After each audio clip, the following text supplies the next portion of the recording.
இன்றைக்கு ஆண்டவர் தெளிவா கர்த்தர் வாக்கு கொடுக்கிறாரு, உன் புலம்பலை நான் ஆனந்த களிப்பாய் மாற பண்ணுவேன். இந்த சத்தத்தை கேட்கிற யாரு ஒருவேளை புலம்பிட்டே இருக்கலாம். நீங்க உங்க பிள்ளைய குறித்து நீங்க புலம்பலாம், உங்களுடைய கடன் பிரச்சனையை குறித்து நீங்க புலம்பலாம்.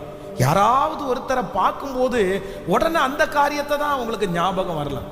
ஏன் சொன்னேன்னு உங்களுக்கு தெரியாது, எதுக்கு அவங்கள்ட்ட ஷேர் பண்ணீங்கன்னு கூட தெரியாது.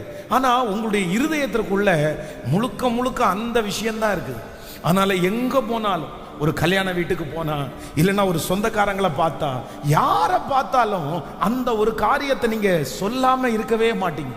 என் பையன் இந்த மாதிரி இருக்கிறான், என் பொண்ணு இந்த மாதிரி இருக்கிறா, இந்த மாதிரி ஒரு ஜெபம் பண்ணுங்க, இந்த காரியத்திற்காக ஜெபம் பண்ணுங்க.